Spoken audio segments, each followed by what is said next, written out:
Ассалаумағалейкум, құрметті ағайын. Біз бүгін Шымкент қаласындамыз. Жаңадан ашылған ипподромда міне аламан бәйгі басталды. Енді кіл мықты деген еліміздің жүйріктері осында жиналды. Ұйымдастырушылардың айтуынша осы сәйгүліктер 18 шақырым шабады, 9 айналады. Енді осы шауып баратқан тұлпарлардың арасында қайсысы қарызып бүгінгі бәйгінің жеңімпазы атанады. Бірге білейікші.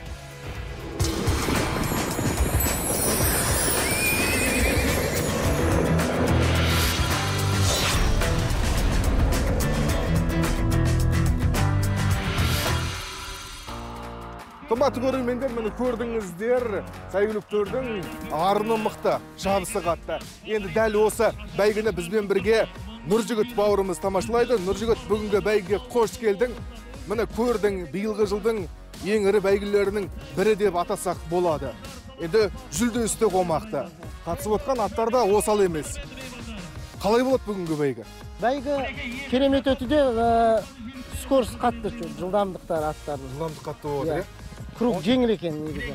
Осы уақытқа дейін арасына сынақ бәйге шауып, кейбіреулері кіші бәйгелерде шапқандары да бар. Олар өзгелерден ерекшелене ме бүгін? Енді бір шауып алған ат по-любому сондай несін жасайды, өйткені ол шабыс көріп алған. Ал мына жерге келіп сразу бірінші бәйгесіне түскен қиын ол. Енді өзің білесің, ат мінген, атқа шапқан жігітсің. Иә, көк ат бірінші келе жатыр.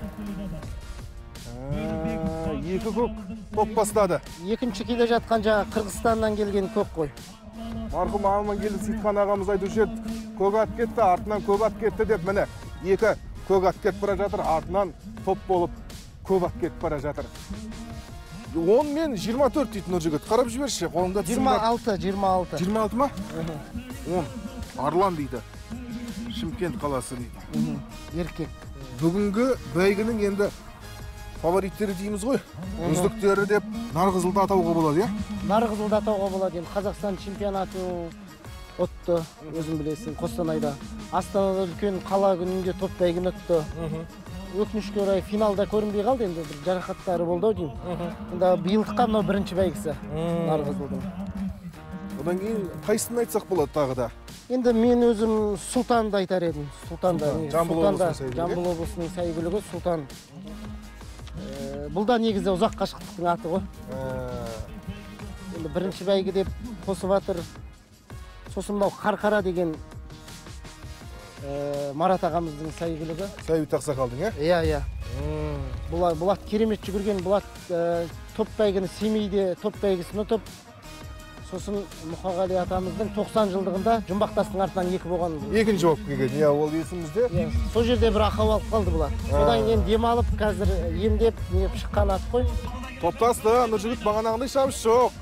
Шамандозды басын іркіп, тарта бастады. Енді жаңа көрді, топ бәйгіні көрді, құнан бәйгіні көрді. Өзі алдында кеткен ат полный кірамайтын сезді ғой бұлар. Иә.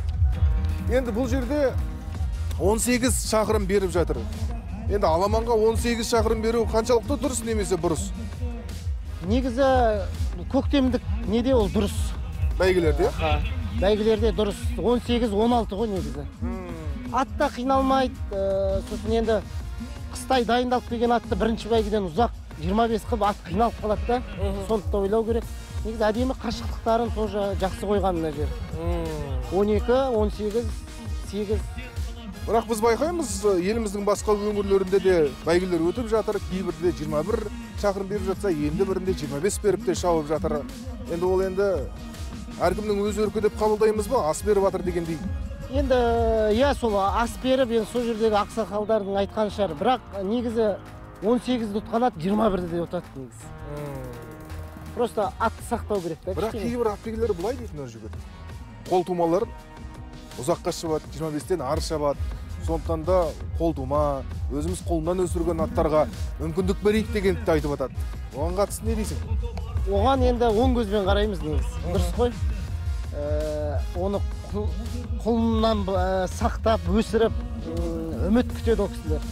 Ол кісілерге де негізі берген дұрыс қой. Олардың да бір қазір енді бір жақсы болып қалды ғой, олардың да қол тумалардың бәйгісі деген шықты. Оларға да жақсы көмек, қарапайым халыққа. Міне енді үздіктер іріктеле түсе ме Нұржігіт, қалай болады? Соңғы 3 круг, 4 кругта уже іріктеледі ғой. Мықтылар ғана қалады ғой. Соңғы 2 кругта уже сол фавориттер қалады болды. Қазір көктемде Нұржігіт дайындық шаба ма, жоқ әлде қазір қан шаба ма? Негізі дайындық қой. Дайындық, е? Дайындық қой. Қыстай кім жақсы жұмыс істеді, кім жақсы еңбек етті, солар көрсетеді ғой. Алдыда 3 айналым бар. Сұңқар кетіп бара жатыр. Сұлтанның нөмірі қандай еді? Қателеспесем 6 деймін, 6 деймін. Қымбатты көрермендер, осы айналымнан кейін 2 айналым қалады. Сол 2 айналымдағы шабыс бүгінгі бәйгінің тағдырын шешіп қалуы мүмкін. Қасқалдақта топтың ішінде отыр ғой деймін. Қасқалдақ жақсы терлеп алған. Мен енді сол негізі Қасқалдақ ұтама деген үміттемін негізінде. Керемет бір негізі тұлпар жылқы ғой. Бірақ алдыңғы 3 тұлпардың арыны мықты. Арыны күшті, олар да дайын тұр екен. Мұна көк дес берер емес Нұржігіт. Мынау Арлан енді Арлан екен. Арландығын жасай ма екен, а? Англарабау деймін өзі. Сондай сияқты, я. Англараб сияқты мен ойымша. Өйткені құйрық көтерсін бәрін байқадың ба?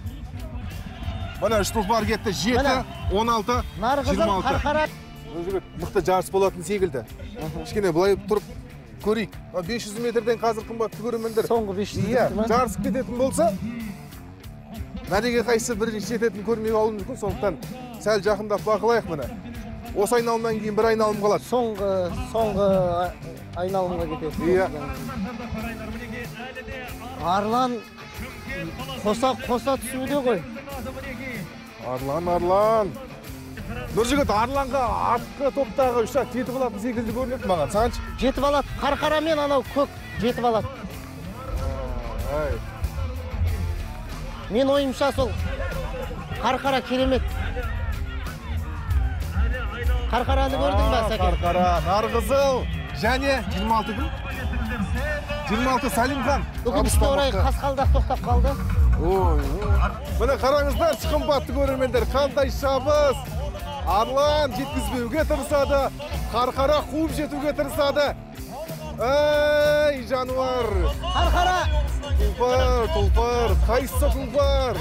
Артқы 3 тұлпардың шабысы деген енді. Мықты Нұржігіт, е? Қарқара ғой. Арлан қосты. Арлан қосты. Арлан ұтты, Арлан. Байқап көрейік, қымбатты көрермендер. Арлан келе ма, Қарқара келе ма, Нарғызыл келе ма? Нарғызыл тоқтап қалды. Соңғы 500 метрлік міне. Қараңыздар. Қарқара. Жоқ, Арлан ұтты. Арлан ұтты ма? Ой, Арлан. Арлан. Міне қымбатты көрермендер. Бүгінгі тартысты бәйгінің жеңімпазы Арлан. 2-ші орын Қарқараға бұйырды. Міне 3-ші орынға да тартыс бар. Көрейіксі кімді келетін. Ей, шабандау, шап! 17-26.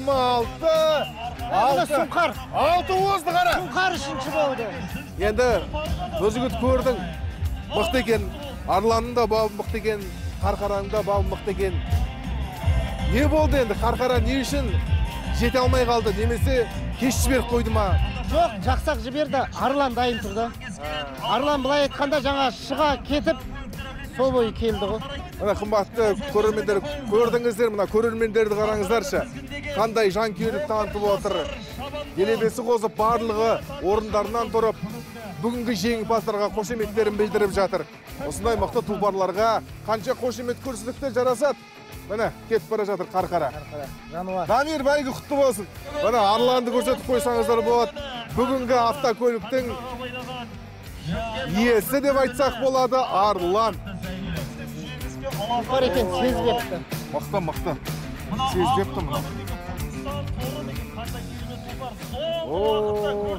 Сылыбалар еті жоқ екен, е? Міне қымбатты көрермендер, бүгінгі бәйгі осымен аяқталды. Қазір біз жүзден жүйрік шыққан тұлпарларды жақыннан танитын боламыз. Нұржігіт, рахмет, баптап отқан аттарың бәйгілі болсын, тек абырой биігінен көрін сенде. Рахмет.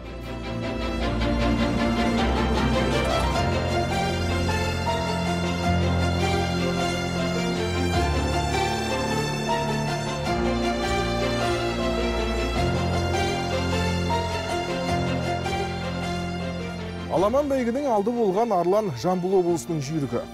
Тұлпар бұған дейінде талай бәйгін ұтты. Мәселен, өткен жылы 35 шақырымдық Аламан бәйгіде дараланған болатын. Одан да басқа жеткен жетістіктері баршылық. Сол сәйгүлікті іздеп біз Қордай ауданындағы Қарасу ауылына келдік. Бұл Айдар Нұрмағамбетов ағамыздың атқорасы. Ассалаумағалейкум. Уағалейкум. Малдарыңыз қалай? Үй іші малжан аман есен? Аман есен, бәрі жақсы. Қалай жеттіңіздер? Шүкір, аман есен. Арланның көңіл күйі қалай? Шаршамап па? Шаршамайды ғой. Талмайтын аты ғой. Сол тұлпарды тануға келдік. Енді біз білеміз, біраз жылдан бері ат дайындап отырсыз. Мәселен, былтыр Алтынтай турнирін ұтып алдыңыз республикалық Сакура атты тайыңызбен. Білуімше биыл құнан болып тұр. Соларды көрсек, жақынырақ танысақ деп келдік. Иә, қош келіңдер, келіңдер. Көріңдер. Рұқсат болса, кірейік.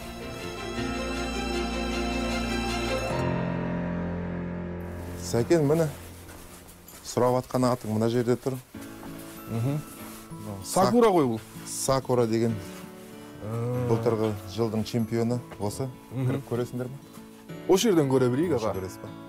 Енді қымбатты көрермендер, Сакура деген Алтынтайдың жеңімпазы деп айттық. Енді Алтынтай турнирінде республиканың мықты деген тайлары қатысады. Соның финалдық кезеңі Атырау облысындағы Миялда өткен болатын. Сол жерде өзгелерден дараланып автокөлік өтті. Аға, енді бұл Сакураның тұқымын айтыңыз. Сакураның шешесін кезінде Польшадан алып келгенбіз біз. Оның шешесі Темпел Вахтердің қызы, оның шешесі Джейптің қызы. Өте қаны жоғары деп бие ретінде алып келгенбіз. Осы қорада туылған. Қолтума жылқы. Қолтума жылқы, иә. Әкесі қандай айғыр? Бәйге шапқан ба? Әкесі үлкен бәйгелерге түсе алмай қалды. Қолтума айғыр. Оның шешесі Сапфирдің қызы, әкесінің шешесі. Немецкий линия болып отыр ғой сонда. Биыл Алла бұйыртса, 1-9 майдан бастап сол Құнан бәйгеге түседі деп ойлап отырмыз. Қандай сұрақ қойыншы? Биылғы Алтынтайға қатысасыздар ма, тайларыңыз бар ма? Иә, бұрын көп дайындамаған едік. Енді Алтынтайға да жаңағы көп нелер бар ғой. Құртып алмау керек, сөйтіп алмау керек деп енді біз абайлап, ақырындап, жастарын толтырып, біздің тайлар әлі ұсталған жоқ. Шілде айында ұстап, сол тамыз айына дайындаймыз деп отырмыз. 1,5 жасқа толған кезде. Алла бұйыртса 1-2 тай дайындап қосып көрсек па деген ниет бар енді. Енді аға, біздің іздеп қойған тұлпарымыз Арлан. Арлан да білуімше қорада тұр. Иә, қорада тұр. Көрсеңдер болады. Осы ғой Арлан. Иә, осы Арлан. Мына қымбатты көрермендер, кеше ғана Шымкентте өткен Аламан бәйгеде сондағы көрерменнің қошеметіне бөленіп көпшілікті таң қалдырған тұлпар Арлан. Есігін ашып көрсетейік, рұқсат болса. Рұқсат. Міне Арлан. Енді Арланға қатысты аға сұрақ көп. Әуелі тұқымын айтыңыз. Әрмен қарай жалғай береміз. Бұның тұқымы шешесі таза араб бие. Снег деген айғырдың қызы. Ресейден бұл өзі жабағы кезінде келген маған. Соны барып, бір көргенде ғашық болып, соны үлкен ат іздеп барғанбыз. Негізі ол кезде ат сатып алатынбыз, өзімізде биелер болмады, сатып алып шабатын. Сол кезде үлкен ат іздеп барып, мына жабағыны көріп, содан бір көргеннен ғашық болып сатып алып келген. Енді биыл бұйыртса 6 жасқа толды. Шауып жатыр. Айғыр ғой? Айғыр. Әкесі жаңағы бәрі білетін шығар, Music Maestro Please деген айғыр. Тұқымына қарап алдыңыз ба, жоқ әлде бітіміне қарап алдыңыз ба? Енді бұл кішкентай кезінде сүйкімді болды. Потом жаңағы басқа нелерінде сұрастырып көріп, шешесін көріп барып, шешесі ұнады. Кейін 6 айдан кейін шешесінде құлынмен бірге сатып алып келдік, шешесі өзімізде. Шабысы мықты, бәйгенің алды болып жатыр. Биеге қосып тұқым алып жатсыз ба? Иә, былтырғы жылы ерте көктемде бұл бірінші бәйгесін тамыз айының аяғында шапты ғой. Тамыз айында оға дейін биеге салдық. Бұйыртса тұқым алайық деп жүгіріп тұрса да соның бір-екі құлын түсті. Біреу менің ағамда, біреу өзімізде туылды, құлыны бар. Өзін тартқан ба құлыны? Иә, өзіне тартпаған, шешесін тартқан. Көрейікші аға. Иә, көруге болады.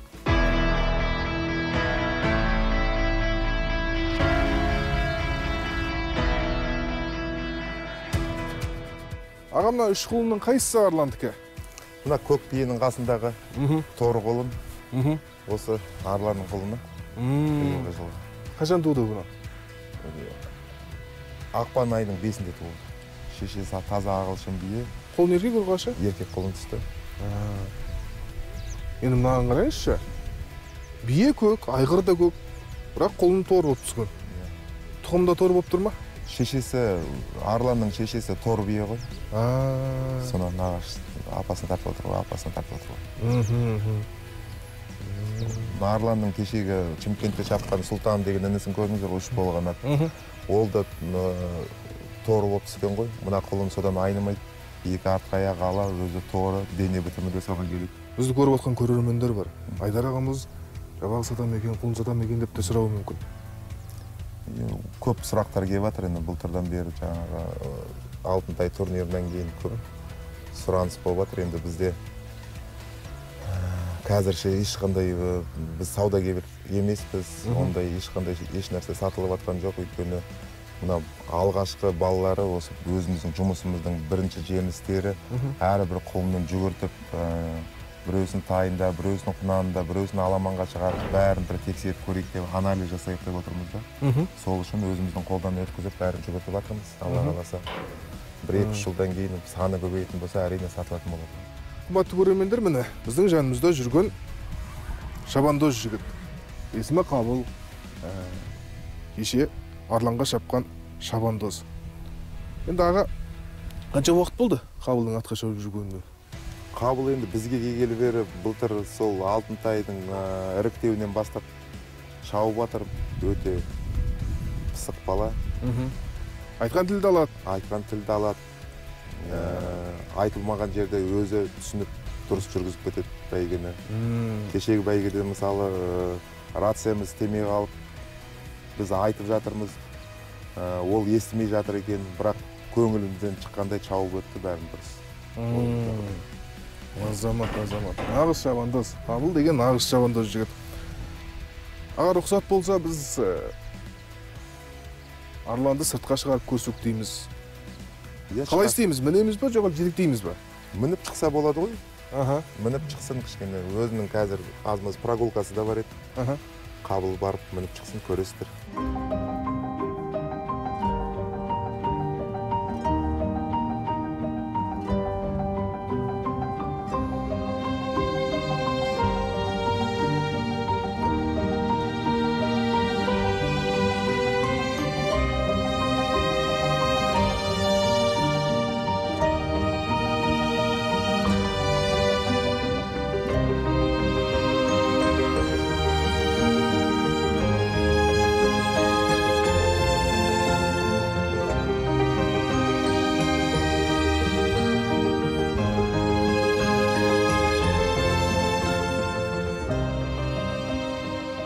Аға, күнделікті осылай су кештіресіздер ме? Иә, жұмыстан кейін аяқтарын суытып, аттар да жақсы көреді суды. Су ішеді, су кештіріп, аз-маз тұрамыз, аяқтарын суытып. Үйренген процедура ғой бұл. Енді аға, сізге мынандай сұрақ қойғым келіп тұр. Кеше болжам жасаған атбегілер Арланды бірінші келеді деп ойламады. Енді қашықтық қысқа, 18 шақырым, барлығы таза ағылшындардың қашықтығы деп айтты. Бірақ енді ағылшын араб болса да тұқымы Арланның. Өзгелерден дарыланды, ағылшын тұқымдарында қалдырып кетті. Дайындықтан ба, жоқ әлде басқаша бір тактика қолдандыңыздар ма? Бұл жол дайындықта мықты болып тұрды, ат дайын болды. Өзіміз план құрған кезде де сондай болған бізде. Бәрін шаршатып, алдыға шығып бастап отырасың. Солардың бәрін жылдамдықпен шаршатуымыз керек деп, ағылшын атты озу үшін деп. Сол тактикамен солай өткіздік бәйгені. Дайындығы да жақсы болды. Аттың өзі де керемет. Бұл араб болғанымен мына жұмыстарында галоп берген кезде анау мынау чистокровный атқа жеткізбейтін. Қазірде сондай болды. Осы бәйге бару үшін Болат 3 сынақ өтті ғой, 3 сынақ бәйге өтті, өрге қарай, соңғысын кругта, содан аттың дайындығы келіп тұрғаннан кейін Шымкентке барайық деген шешімге келдік солай. Кешегі құрам дейміз ғой. Бәйге түскен аттардың барлығы мықты болды деп айтсақ болады. Нарқызылды айтасақ болады, Бұйымтайды айтасақ болады, Қарқара болды. Енді Қасқалдақ болды. Бұған дейін сол тұлпарлармен бірге бәйге түсіп көріп пе Арлан? Иә, былтырғы жылы күзінде Астанада Астраханка деген жерде бәйге болды, 25 шақырымдық. Сол жерде енді ол кезде бұл көктемде үйірде жүрді, биелерге салынды. Содан бір жыл карантин кезінде чабылмады Болат. Соның сынақ жасауға реті келмеді да, сынақсыз барып 25 километрде 3 боп қалды. Қасқалдақ ол бәйгені өтті, Жұмбақтасы 2 болды, бұл 3 болды. Мына сұраққа жауап беріңіз. Жалпы 6 жаста дедіңіз. Бұған дейін қанша бәйге қатысты, қанша жеңіске жетті? Жалпы көп бәйге шапқан жоқ. Панфилов ат шабарында білесіздер, себебі мешіттің ашылуы болды. Сол 90-ға жуық ат болды, соның ішінен бірінші болды бұл. Одан кейін жаңағы карантин басталып кетті, одан кейін көп түскен жоқ. Сол былтыр 2 бәйге шапты. Біреуісін жаңа айтқан Астраханкада, екінші 35 километрге жаңа Таразы қаласында УАЗ автокөлігін өтті. Содан кейінгі бәйгесі осы. Аттарды көп қоспаймыз. Ұтып тұрған атты бір сезонда, бір маусымда 2-3 бәйгеден артық қоспаймыз. Ат сақтау үшін. Түгел ат өз-өзіне келу керек бәйгеден кейін. Енді құпия болмаса жоспарыңызбен бөлісіңіз. Қандай бәйге барғалы тұрсыздар? Енді осы ат ұстағалы бері менің өзімнің арманым, мақсатым. Сол мына бәйгінің төресі Аламан ғой. Аламанның ішінде ең басты бәйге алтын тұлпар. Биыл Қазақстан тұлпары деп өтейін деп жатыр, Алла қаласа. Көздеп отырғанымыз сол. Атымызды бір тексеріп алдық, 18 шақырымға да, 35 шақырымға да жасы толды, 6 жасқа келді. Отатын кез келді деп ойлаймын өзім. Алла бұйыртса, сәті түсіп атса, ниеттеніп атам сол алтын тұлпарға барса осы атпен. Сәті түссін. Қымбатты көрермендер, бұйырса осы жылдың күзінде ағамыз айтпақшы алтын тұлпар Аламан бәйгесі өткелі жатыр деген ақпарат бар. Егер сол бәйге өтетін болса, біз Арланды сол додан көруіміз мүмкін. Аға, біздің Қабылға да бір-екі сұрағымыз бар еді. Қабыл, кел балам. Қабыл шабандоз. Жасың қаншада? 12-де. 12-де? Қанша болды атқа шауып жүргеніңе? Былтыр жаздан бері. Қанша бәйге өттің? Біраз бәйге өттік. Санамайсың ба? Қанша машина өттің? 5 машина өттік. Кешегі бәйге туралы айтшы маған. Шабыс қалай болды? Көңіліңнен шықты ма? Иә, біз кешегі көк аттың шабысы бізге ұнады. Біз өзіміз отамыз деп барғанбыз, атпен алдына шығып басқа аттар шаршатып отамыз деп барғанбыз. Біздің сөйтіп ойлап сөйтіп барғанбыз көк атты. Тактикаларың сондай болды ғой? Иә. Соңғы айналымда кеткенде қандай ойда болдың? Соңғы айналымда кеткенде мен Қарқара деген ат жетіп алама деп ойладым. Бірақ көк ат өзі әр поворот сайын алып қашып отыратын, галоп береді деп ойлайтын да, әр поворот сайын алып қашып, сөйтіп озып кетті көк ат. Қабыл, біз енді сұхбаттасқан шабандоздарға мынандай сұрақ қоямыз. Арманың қандай деген? Сенің арманың қандай? Арманым менде осы Айдар аға сияқты өскенде ат дайындап, өйстіп атақты болып жүре бергім келеді. Тағы да машина өткің келе ма? Иә, өткім келеді. Алтын тұлпар тұтқымыз келеді бұйырса, осы көк атпен. Қазір салмағың қанша? 30. 30? Айдар ағаң шаба бересің деп отыр ма ары қарай? Иә, биыл шабамын. Келесі жылы басқа жеке табады Айдар аға. Неғып? Мен салмағым өседі. Салмағың өспей қалса шаба бересің, иә? Қымбатты көрермендер, естідіңіздер, шабандоз Қабыл мен Айдар ағамыздың арманы бір жерден шықты. Алтын тұлпарды ұтсам деген ниетті. Енді Қабыл, арманың орындалсын, бұйырса, бұдан да биік жеңістерден көрейік сені. Қымбатты көрермендер, осымен біздің бағдарламамыз тәмам. Қашанда осындай дүлдердің дүбірінде жүзсейік. Аман болыңыздар.